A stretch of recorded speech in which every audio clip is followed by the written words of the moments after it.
Assalamualaikum warahmatullahi wabarakatuh. Waalaikumsalam warahmatullahi wabarakatuh.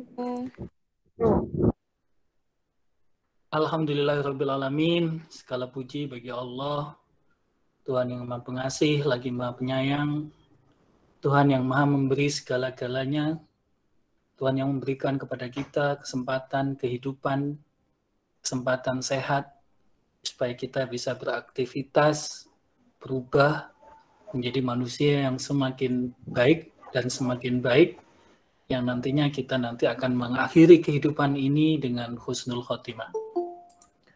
Sobat mahasiswa sekalian, kita telah memasuki pertemuan yang ke-12, di mana pada pertemuan yang ke-12 ini merupakan kelanjutan daripada pertemuan-pertemuan sebelumnya. Pada pertemuan yang ke-12 ini kita akan membahas tentang bagaimana kita melakukan pengadaan dan pengembangan sistem informasi dan bagaimana peranannya di dalam sistem informasi manajemen digital. Bagaimana yang sudah kita pelajari sebelumnya, bahwa kemarin kita sudah belajar tentang ERP, kemudian kita sudah belajar tentang sistem fungsional bisnis, ya. Sekarang kita masuk pada tahap di mana ketika sebuah organisasi atau perusahaan dia telah memahami kondisi kebutuhan daripada sistem informasinya, maka pasti di situ dia akan menentukan bagaimana pengadaan sistem informasinya. Dan disitulah kita nanti akan pelajari di malam hari ini. Kita belajar tentang bagaimana kita melakukan pengadaan dan pengembangan sistem informasi. Saya akan share materi saya. Baik, sobat mahasiswa sekalian, dalam pengadaan sistem informasi ini ada beberapa cara yang bisa dilakukan. Yang pertama, kita bisa membuat sendiri. Kemudian yang kedua, kita bisa membeli perangkat lunak yang sudah jadi dari pihak vendor. Atau yang ketiga, kita melakukan outsourcing, di mana kita menyerahkan pengembangan sistem ke pihak luar, dan biasanya ini kita melakukan kerjasama, baik dalam sistem pengelolaannya maupun dari sisi pembayarannya. Nah, setiap cara ini memiliki kekurangan dan kelebihan masing-masing. Dan itu kan kita akan bahas lebih lanjut nantinya tentang cara kita melakukan pengadaan sistem informasi. Kemudian, kaitannya dengan pengembangan sistem informasi. Kalau kita bicara tentang pengembangan, berarti di sini kita bicara tentang bagaimana metodologi yang digunakan untuk mengembangkan suatu sistem informasi. Jadi di sini kita bicara tentang bagaimana suatu proses standar yang diikuti untuk melaksanakan seluruh langkah-langkah yang diperlukan, mulai dari menganalisis, rancang, mengimplementasikan, dan memelihara sistem informasi. Dan ini biasanya dikenal dengan daur hidup dari pengembangan sistem, atau yang sering kita kenal di dalam sistem informasi namanya SDLC, atau disebut dengan System Development Life Cycle. Nah, bagaimana sebetulnya gambaran kalau kita bicara tentang System Development Life Cycle di sini? Ya, kita kemarin sudah bicara tentang bagaimana analisis sistem, kemudian studi kelayakan, analisis kebutuhan. Nah, berdasarkan analisis sistem, kemudian studi kelayakan, dan analisis kebutuhan, maka kita bisa membangun yang namanya desain sistem. Dan desain sistem ini basisnya adalah kebutuhan sistem yang kita gunakan. Nah, berdasarkan desain sistem itu, maka kita melakukan yang namanya perancangan konseptual dan perancangan fisik. Ya, makanya nanti ini biasanya di sini ada arsitektur sistem, dan ini memang di sini mulai dari analisis kebutuhan, kemudian studi kelayakan, analisis sistem, desain sistem. Ini peran kita sebagai orang yang berada di bidang manajemen ini amat penting ya. Maka Anda harus bisa memahami ini nanti lebih concern, lebih intens untuk mengembangkan kemampuan di dalam membuat sebuah analisis sistem, studi desain sistem. Ya, ini harus orang manajemen harus kuat di sini karena Anda yang menentukan nanti arsitektur sistemnya. Kemudian dari situ kemudian dibangunlah yang namanya desain sistem. Nah, desain sistem ini kita bicara dengan kaitannya pada implementasi sistem. Dan di sini mulai dibuat secara teknis bagaimana membuat pemrograman dan pengujian konversi daripada bahasa pemrograman tadi ke dalam sebuah sistem operasi maupun nanti kaitannya dengan pemeliharaan. Nah, berdasarkan sistem operasi yang sudah bisa dioperasikan, ya otomatis di sini ada trial ya, ada trial and error, kemudian ada uji coba sistem, kemudian ada evaluasi. Nah, kemudian di sini kemudian ketika dilakukan pemanfaatan, kemudian ada pemeliharaan, ada evaluasi, maka ini akan menimbulkan sebuah evaluasi hasilnya apakah implementasi tadi itu sudah sesuai atau masih kurang lengkap sehingga diperlukan penambahan-penambahan baru di dalam pemrograman daripada desain sistem tersebut. Nah, kemudian ketika sesuatu itu dilihat apakah ada kekurangan, maka dilihat apakah ada kesalahan di dalam melakukan desain sistem. Ya. Kenapa ada terjadi kesalahan? Apakah ada perubahan terhadap lingkungan? Jadi karena apapun itu ketika kita bicara tentang pembuatan aplikasi sistem informasi manajemen digital, itu sebetulnya kan amat sangat terkait dengan external force dan internal force, kondisi lingkungan eksternal dan internal yang mempengaruhi apakah sistem itu nanti bisa dijalankan dengan baik sehingga tujuan daripada pembuatan sistem itu bisa tercapai. Maka dari itu perlu dilakukan yang namanya evaluasi dan pengendalian terhadap keberadaan daripada sistem yang dibuat nantinya. Kemudian bagaimana kita menentukan alternatif pengadaan dan pengembangan sistem informasi. Jadi kalau kita gambarkan berdasarkan flowchart ini, maka ketika kita sudah tadi membuat analisis sistem berdasarkan SDLC-nya ya, System Development Life Cycle-nya, itu kemudian kita melihat apakah paket tersebut itu sudah tersedia. Maksudnya tersedia ini apakah mungkin dari open source-nya apa tersedia atau mungkin dari konsultan pengembangannya apa sudah tersedia dan sebagainya. Nah, jika iya, maka kita lihat bagaimana kondisi paketnya, ya, apakah murah, ya kan? Apakah kemudian desain sistemnya sesuai dengan culture dan karakteristik kerja daripada sumber daya manusia yang kita miliki atau bagaimana? Ya. Kemudian jika tidak tersedia, kemudian kita melihat apakah kita memiliki sumber daya sistem teknologi informasi yang memiliki kemampuan untuk mendevelop sendiri. Ya. Jadi kalau tadi paket tersedia, maka larinya mungkin kita melakukan pengadaan. Ya. Tapi kalau misalkan tidak tersedia, apakah kemudian kita memiliki sumber daya sendiri? Jika tidak, berarti kita harus melakukan outsourcing. Ya. Kita melakukan outsourcing. Di sini kita akan menggandeng vendor untuk bekerja sama di dalam pengembangan sistem informasi yang akan kita buat tadi. Ya. Tapi jika kemudian kita memiliki sumber daya yang mampu untuk membangun itu, maka kemudian kita melihat bagaimana dampak sumber daya yang ada itu terhadap kondisi sistem teknologi informasinya. Ya. Jika dampaknya itu penguasaannya sumber daya itu bisa secara menyeluruh organisasi, maka bisa kita melakukan yang namanya jadwal pembuatan untuk tahap selanjutnya. Tapi jika ternyata dampaknya itu individu, ya maka kemudian kita melakukan di mana di sini kita bekerja sama nantinya dengan EUC. Kemudian jika dampak ST-nya organisasi, maka kita akan melakukan yang namanya jadwal pemakaian.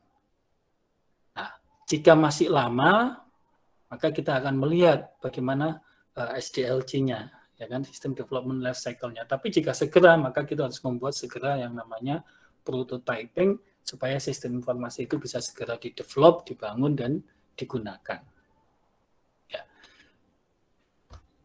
Kemudian, bagaimana pendekatan prototipenya? Tadi karena segera, berarti segera harus dilakukan yang namanya pendekatan prototipe.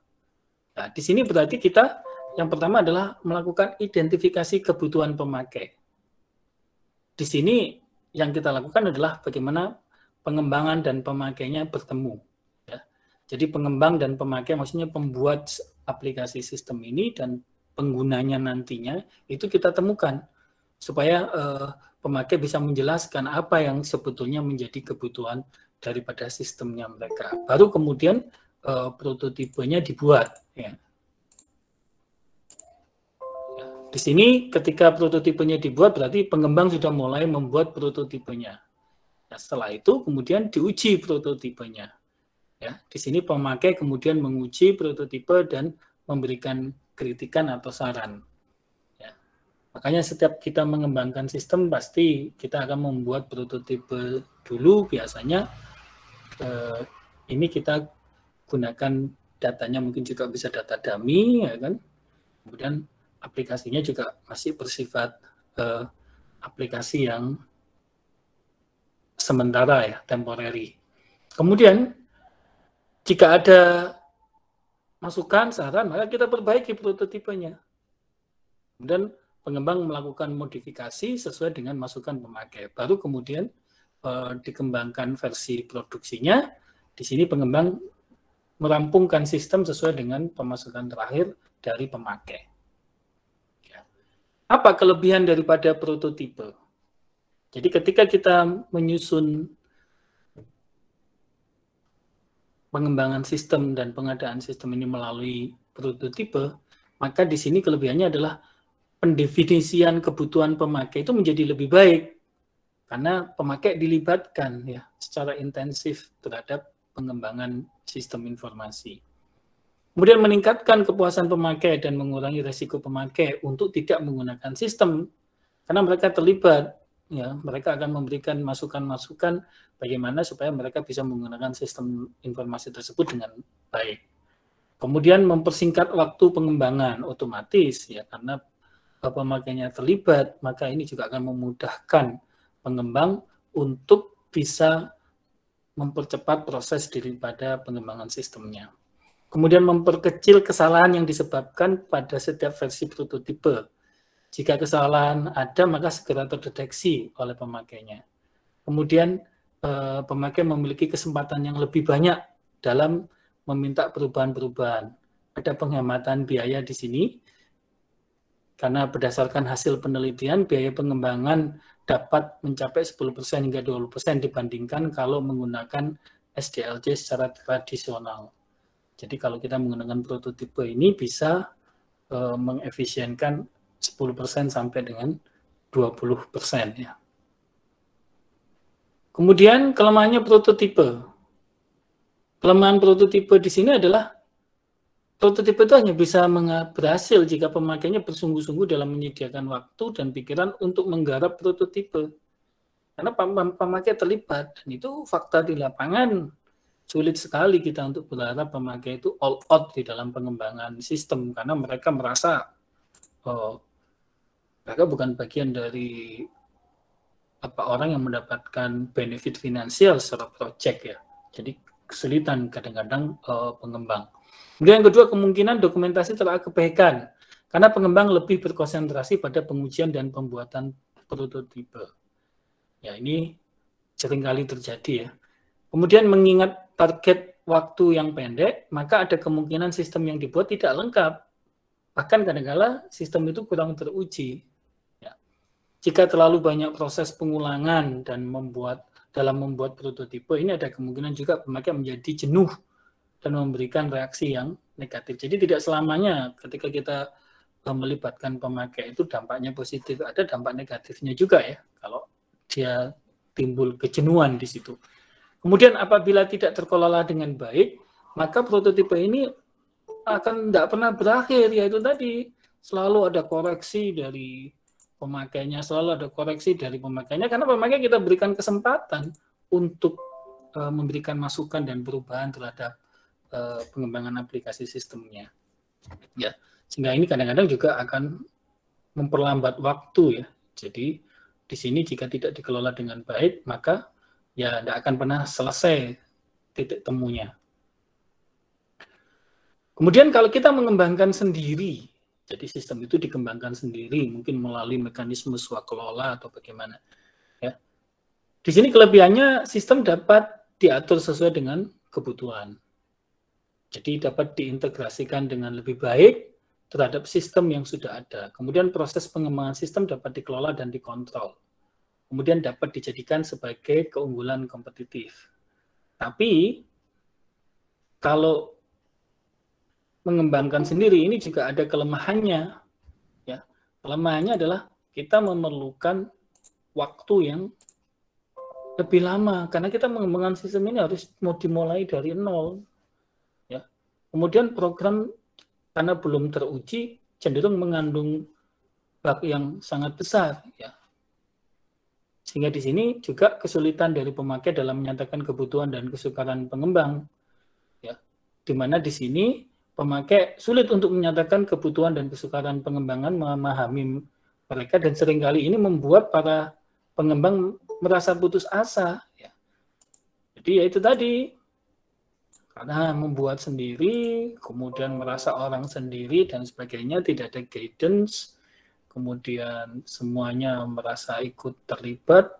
Ini juga kadang-kadang seringkali adanya kesukaran pengembang bisa memahami apa yang diinginkan oleh pemakai ya. Kemudian menggunakan paket. Jadi kalau ada paket yang sudah jadi, baik itu yang sifatnya open source ataupun sifatnya kita duplikasi, ya. Di sini kelebihannya memerlukan waktu pengembangan yang jauh lebih singkat karena sudah ada dan sudah teruji karena sudah dipakai di beberapa tempat ya. Dan kita karena ini paket, kita bisa melihat apakah paket yang ada itu bisa sesuai dengan kebutuhan kita. Ya. Dan umumnya memang paket itu merupakan perangkat lunak yang berkualitas tinggi karena sudah teruji tadi ya. Dan cenderung bug-nya sedikit atau bahkan mungkin terbebas dari bug ya. Kemudian pemakai dapat melakukan uji coba terlebih dahulu supaya sebelum membeli ya, karena sudah memang paketnya sudah tersedia, dokumentasinya sudah lengkap, dan karena memang ini paket berarti sudah istilahnya bisa jadi BEP-nya dia sudah dapat dari pelanggan-pelanggan sebelumnya sehingga harga paket jatuhnya lebih murah ya. Tapi paket juga ada kelemahannya. Kelemahan dari sistem paket ini ada kemungkinan paket itu tidak mendukung fungsi-fungsi yang spesifik dalam perusahaan. Namanya aja beli jadi. Beli jadi. Ya, pasti ada ukuran-ukuran. Ya, sama aja kalau kita beli baju, pasti ada ukuran-ukuran yang kemudian tidak pas terhadap postur tubuh kita. Kalau kaitannya dengan perangkat lunak, berarti tidak pas terhadap kondisi, baik itu budaya maupun karakteristik kerja daripada perusahaan tersebut. Ya. Dan biasanya karena namanya aja paket, itu memang kondisi perangkat lunak itu tidak seefisien kalau menggunakan sistem buatan sendiri. Ya, karena umumnya dalam paket itu ada fitur-fitur yang itu tidak digunakan, tidak bisa dipakai semua oleh perusahaan, dan ini menjadi tidak efisien ya. Nah, kadang-kadang itu mereka terintegrasi di dalam satu rule, lah itu kadang-kadang ya itu tadi membuat hasilnya juga menjadi tidak maksimal karena tidak semua fitur kita isi. Kemudian evaluasi paket itu menyita waktu, ya otomatis menuntut biaya juga ya. Kemudian ada kemungkinan paket itu hanya jalan pada jenis perangkat keras tertentu, lah ini juga Kalau kita bicara paket, pasti dia akan ada hardware yang mengikutinya. Jadi paket A itu membutuhkan spesifikasi hardware tertentu. Nah ini ya kalau kemudian spesifikasi hardware-nya itu tersedia, kalau tidak ini juga akan menyulitkan kita ya. Kemudian tidak memberikan keunggulan kompetitif, namanya paket berarti kan semua orang bisa membeli dan semua orang bisa menggunakan itu. Dan ini tidak akan bisa menjadi keunggulan kompetitif daripada perusahaan. Kemudian kalau kita mau melakukan outsourcing, akan diserahkan kepada pihak ketiga. Maka hal-hal yang harus diperhatikan di dalam outsourcing adalah menentukan pengembang yang ditunjuk untuk membangun sistem informasi dengan hati-hati. Nah, ini banyak terjadi. Jangan kemudian kita hanya berorientasi pada harga yang murah saja. Ya, kelihatan murah, tapi ternyata sistemnya tidak handal. Nah, ini akan merugikan kita di belakang hari nanti. Atau kemudian kelihatan murah, tapi kemudian biayanya makin lama diakumulasi akan semakin besar, itu juga akan merugikan perusahaan. Ya, kemudian ketika menandatangani kontrak juga harus hati-hati. Jangan sampai kemudian kontraknya itu berbunyi kontrak jangka panjang, yang itu juga membuat kita kesulitan untuk menghentikan proyek jika terjadi masalah. Ya. Atau jangka pendek, tapi kemudian tidak ada jaminan bahwa proyek itu akan bisa running. Nah, ini juga akan menyulitkan kita. Kemudian yang ketiga adalah merencanakan dan memonitor setiap langkah dalam pengembangan agar keberhasilan proyek benar-benar tercapai. Makanya biasanya kalau kita bekerja sama dengan outsourcing, maka kita harus melibatkan mereka dalam satu grup, ya kan, yang kemudian itu dipantau secara bersama-sama apa yang sudah dikerjakan mereka, dievaluasi secara bersama-sama. Ya. Kemudian menjaga komunikasi yang efektif antara personil dalam perusahaan dengan pihak pengembang. Ini untuk menjaga terjadinya konflik atau untuk mengurangi dan menyelesaikan hambatan pada saat ketika proyek itu dilakukan. Kemudian yang selanjutnya adalah kita harus mengendalikan biaya dengan tepat. Ya. Karena ini penting, karena proporsi pembayaran ini harus disesuaikan, ya, apple to apple, harus sesuai dengan progres daripada penyelesaian proyek pengembangan sistem informasi. Tapi kelebihan outsourcing ini juga ada, ya tidak hanya kelemahannya saja. Di mana kelebihannya dia juga di sini karena namanya saja outsourcing, berarti perusahaan bisa fokus pada core kompetensinya. Jadi kita bisa fokus di core bisnis yang kita jalanin, sedangkan yang kaitannya di luar core tadi, pengembangannya kita serahkan ke outsourcing supaya kita lebih fokus. Kemudian ini juga dapat digunakan untuk meningkatkan kas dalam aset perusahaan karena tak perlu ada aset untuk teknologi informasi. Ya otomatis ya, karena di outsourcing-kan berarti hardware maupun software itu kendalinya ada di pihak outsourcing. Kemudian mendapatkan kepakaran yang lebih baik dan teknologi yang lebih maju otomatis ini. Nah biasanya contohnya misalkan kita kalau menggunakan database kita outsourcing-kan melalui cloud, ya otomatis itu akan lebih besar, ya kan, lebih handal dibandingkan kita menyimpan sendiri, membuat sendiri server. Nah ini juga sebetulnya jatuhnya akan lebih mahal jika melihat banyaknya malware, banyaknya bug, banyaknya serangan virus dan lain sebagainya. Kemudian juga menghilangkan penyediaan sarana saat beban puncak terjadi. Nah, karena outsourcing ya kita kemudian penyediaan hardware itu otomatis ada di pihak outsourcing ya. Sehingga ini juga akan mengurangi biaya-biaya tambahan yang muncul ketika kita mengalami beban puncak pada pengembangan dan pemanfaatan daripada sistem informasi. Kemudian kelemahan outsourcing. Ya. Jadi kelemahan outsourcing di sini, ya namanya aja outsourcing, kita tidak punya kendali ya, terhadap database, terhadap sistem, karena semuanya ada di outsourcing. Ya, kemudian yang kedua, kalau sudah outsourcing pasti itu bukan keunggulan kompetitif ya, karena itu tidak ada di kita, ada di pihak lain gitu. Dan selanjutnya kelemahannya juga kita menjadi sangat tergantung dengan pihak outsource. Ya, jika suatu waktu kemudian ada kendala, kita juga kesulitan. Ya. Misalnya kita terlambat membayar, misalkan kemudian outsourcing mematikan sistemnya, ya kita sudah nggak bisa apa-apa. Jadi ini para mahasiswa sekalian, sobat mahasiswa sekalian, penjelasan saya terkait dengan topik pengadaan dan pengembangan sistem informasi.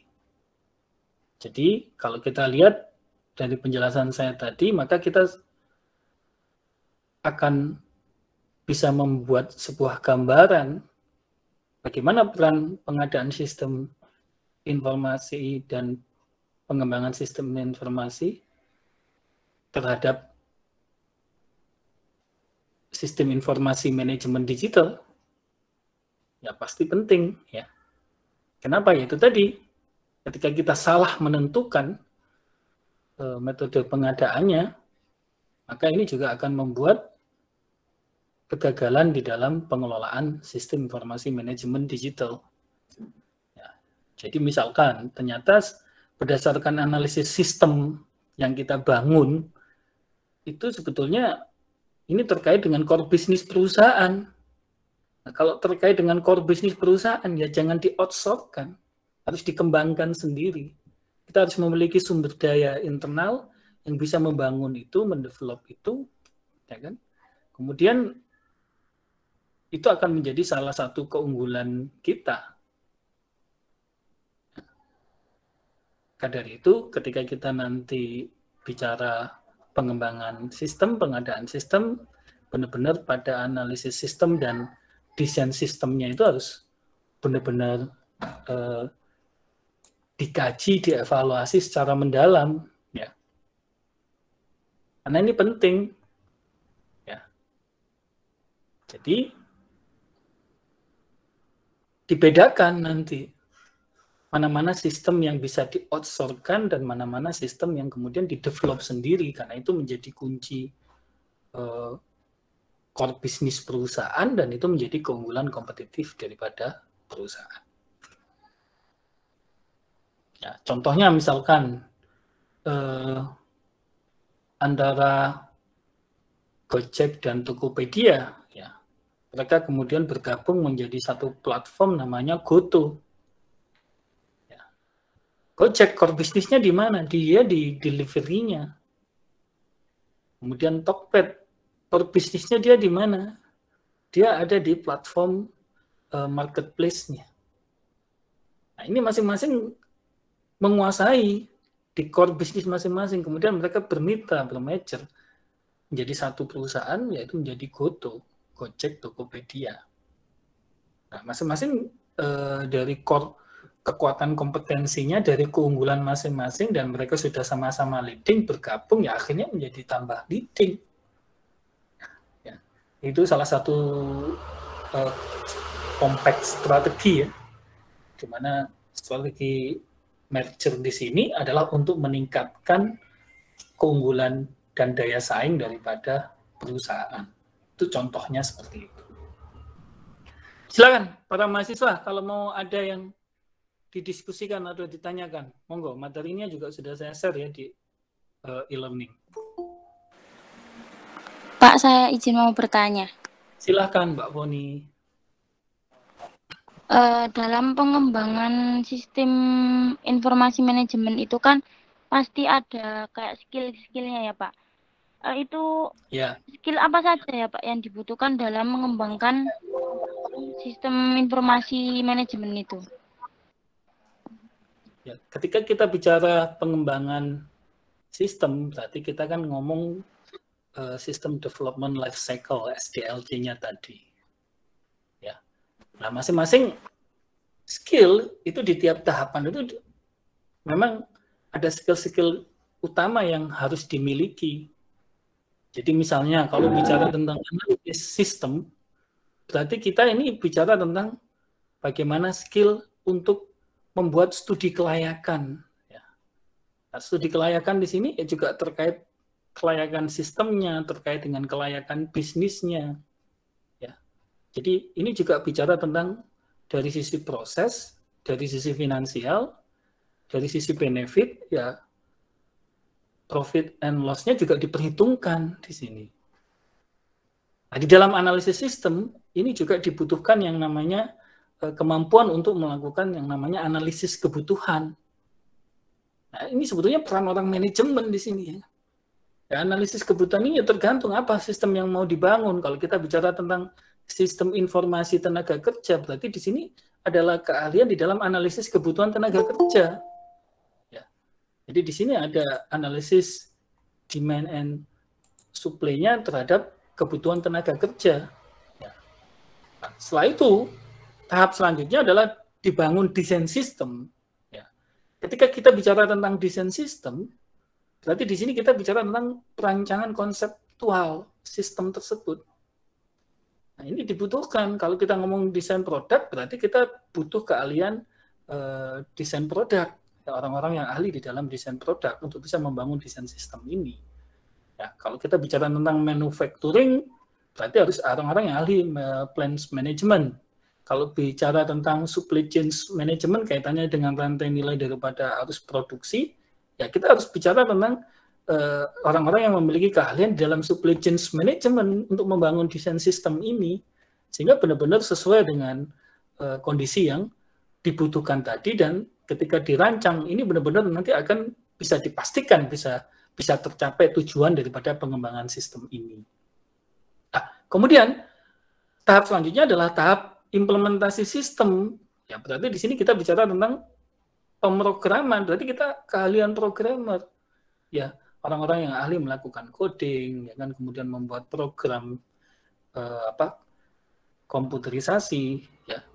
Dan di sini berdasarkan background-nya kita harus melihat apakah dia teruji di dalam pembuatan program tersebut. Ya, saat ini ya, kita butuhkan orang-orang di bidang TI, ya, teknologi informasi, yang memang dia ahli di dalam melakukan pemrograman, membuat program, melakukan coding, data. Kemudian kita lihat juga apakah program itu nanti berbasis web atau berbasis Android. Ya, berarti kalau berbasis web berarti kita butuh ahli web di situ. Butuh orang yang memiliki keahlian di bidang web. Nah, kemudian kalau berbasis Android berarti kita juga butuh orang yang memiliki keahlian di bidang Android, ya. Untuk supaya program itu benar-benar nanti bisa diaplikasikan baik itu di Android maupun di web. Ya. Jadi itu ya Mbak Foni, keahlian-keahlian yang dibutuhkan sesuai dengan tahapan yang ada di dalam sistem development life cycle tadi. Iya, terima kasih Pak. Jelas Pak. Oke, terima kasih juga pertanyaannya. Sama-sama Pak. Silakan yang lain bertanya atau memberi masukan, ya. Kita ini fungsi dosen sekarang itu fasilitator, ya. Belum tentu saya lebih paham daripada mahasiswa. Kalau misalnya ada mahasiswa yang memang dia bergelut di bidang ini, ya mungkin bisa memberikan sharingnya, ya. Silakan, ada pertanyaan? Atau dirasa sudah cukup jelas?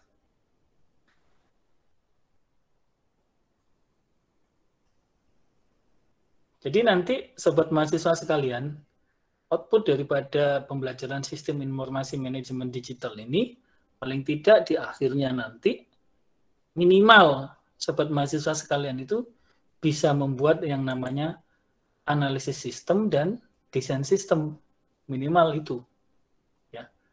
Sehingga nanti mungkin kita UAS-nya sebelum UAS itu nanti Anda setiap kelompok harus bisa mempresentasikan, ya, bagaimana membangun sebuah analisis sistem dan desain sistem dari sebuah sistem aplikasi atau kerangka sistem atau arsitektur sistem daripada sistem informasi manajemen digital, entah itu dalam bentuk platform yang berbasis Android maupun platform yang berbasis web, ya.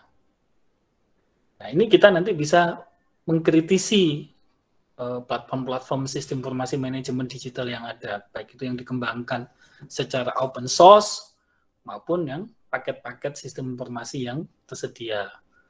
Nah, fokusnya teman-teman nanti itu hanya di itu tadi, analisis sistem dan desain sistemnya. Nanti itu secara kelompok ya dipresentasikan. Ya nanti kalau kita tidak bisa luring ya presentasinya kita melalui daring saja. Nanti saya akan coba membuat template-nya dan silakan teman-teman mahasiswa secara kelompok itu nanti melengkapi isian daripada template tersebut kemudian dipresentasikan. Tapi yang paling penting adalah mencari case-nya. Ya, case-nya ini bisa mungkin ada di antara sobat mahasiswa sekalian yang sudah bekerja. Kemudian dia di pekerjaannya itu dia memanfaatkan sistem fungsional bisnis, contohnya sistem informasi tenaga kerja. Ya bisa pakai itu untuk melakukan analisis sistem dan analisis desain sistemnya. Kalau misalkan sudah punya bisnis kafe dan sistem kafenya juga sudah menggunakan sistem informasi terintegrasi, misalnya dari penjualan sampai ke kasir, misalkan begitu. Nah, itu juga bisa dipakai nanti sebagai bahan kasus untuk menganalisis sistem dan menganalisis desain sistem. Baik, ada pertanyaan? Cukup jelas? Jelas Mbak Foni ini, teman-teman yang lainnya? Insya Allah sudah cukup jelas, Pak. Iya, cukup jelas ya Mbak Anggri ini. Kalau sudah cukup jelas, ya silakan kameranya dihidupkan. Saya akan presensi.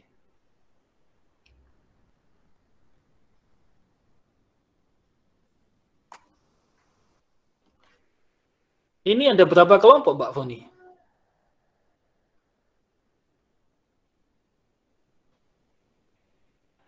Bentar Pak, saya di cek kelas dulu, 3 saya lupa soalnya ada berapa kelompok. Ya.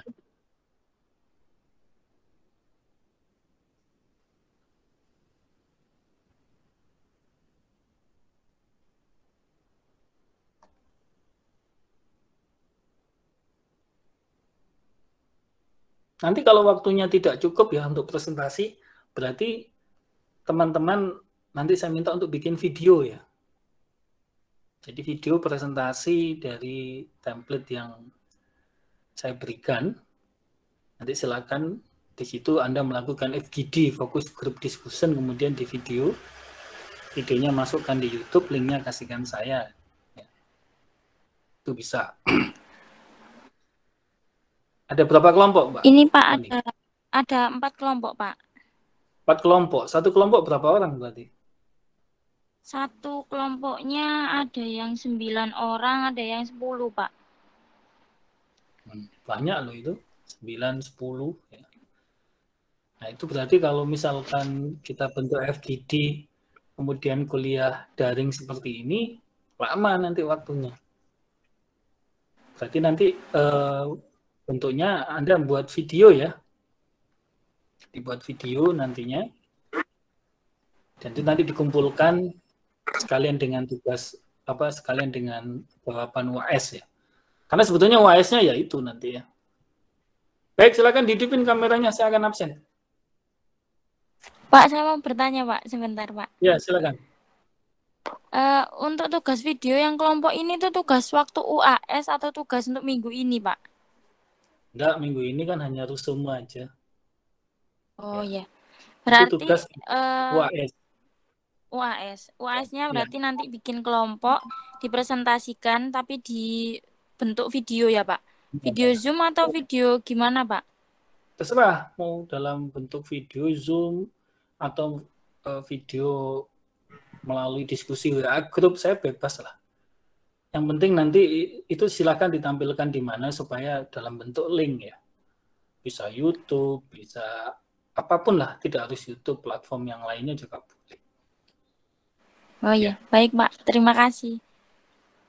Oke, silakan ya. Hanya kelompoknya kalau bisa anggotanya cari yang chemistry ya, supaya bisa bekerja sama dengan baik. Ini hari ini ada 32 yang hadir. Nggak ada yang izin ke Mbak Foni? Tidak ada, Pak. Insya Allah masuk semua ini, Pak. Masuk semua ya? Nggak ada yang WA saya izin, iya. Ya, alhamdulillah kalau masuk semua. Ya, semoga lulus semua ya. Amin. Ketua kelasnya hebat seperti ini ya, mestinya lulus semua lah. Ketua kelasnya itu sangat-sangat membantu, sangat-sangat mendukung ya. Sangat-sangat, ya pokoknya Anda itu sangat-sangat terbantukan oleh ketua kelas. Baik, kalau memang sudah tidak ada pertanyaan, hari ini tugasnya hanya membuat resume ya. Saya ingatkan kembali, kalau membuat resume, berarti yang Anda resume itu kan apa yang sudah disampaikan oleh dosen. Jangan membuat resume kemudian Anda copy paste dari orang lain. Contohnya misalkan di sini saya tidak membahas tentang Unilever, kemudian Anda membuat sistem pengadaan sistem informasinya Unilever. Lah ini berarti Anda bukan melakukan resume, tapi melakukan copy paste dari informasi yang ada di internet. Nah, itu salah ya. Kalau resume ya benar-benar harus didasarkan kepada penjelasan dosen dan apa yang ada di materi. Nah, kalau tidak ada ya berarti itu bukan resume. Nah, itulah kadang-kadang yang teman-teman mahasiswa kurang memahami. Ingat ya, salah satu kompetensi yang dibutuhkan di era digital ini terkait tidak hanya hard skill ataupun soft skill-nya, tapi yang penting juga adalah bagaimana kemudian kita sebagai human capital itu kita harus memahami. Nah, kemarin sudah saya berkali-kali sudah saya sampaikan kepada sobat mahasiswa sekalian bahwa asosiasi manajer HRD ya khususnya di wilayah Jawa Timur dan Indonesia itu dia punya konsensus ya.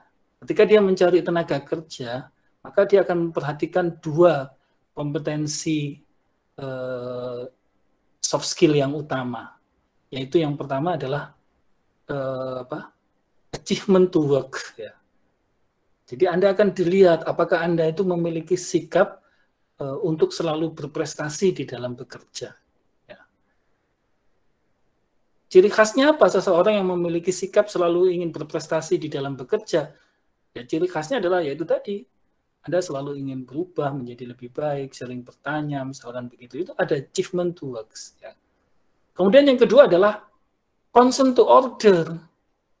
Nah ini seringkali, saya kan juga mantan manajer HRD, seringkali kesulitan kita di dalam melakukan pengelolaan sumber daya manusia itu kadang-kala ini tidak consent to order. Jadi apa yang ditugaskan ke mereka itu tidak sesuai dengan apa yang dijalankan oleh para karyawan ketika di lapangan. Nah ini contohnya seperti ini. Jadi ketika Anda diberikan tugas oleh dosen, tugasnya tentang apa, ya Anda harus concern terhadap apa yang diminta itu. Jadi kemudian jangan melenceng ke yang lainnya. Nah, ini sebetulnya pembelajaran juga buat Anda supaya Anda memiliki skill-skill yang dibutuhkan di dunia kerja nantinya. Baik, seperti biasa di akhir kuliah ini saya akan berdoa semoga sobat mahasiswa sekalian selalu diberikan oleh Allah kesehatan.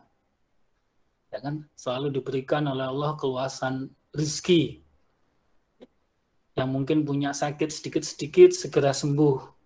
Punya masalah segera dihilangkan masalahnya. Amin. Punya hutang segera terbayarkan hutangnya, ya kan? Kekurangan rezeki segera berikan ya Allah. Kalau rezekinya masih di langit, turunkan ya Allah, segerakan ya Allah. Ya. Supaya mahasiswa saya ini semuanya bisa selalu bahagia, bisa menjalani kehidupan ini dengan baik, dan bisa mencapai semua impian dan cita-citanya. Amin. Terima kasih. Sekian. Tetap semangat dan tetap berprestasi. Assalamualaikum warahmatullahi wabarakatuh. Waalaikumsalam warahmatullahi wabarakatuh. Waalaikumsalam warahmatullahi wabarakatuh. Makasih Pak.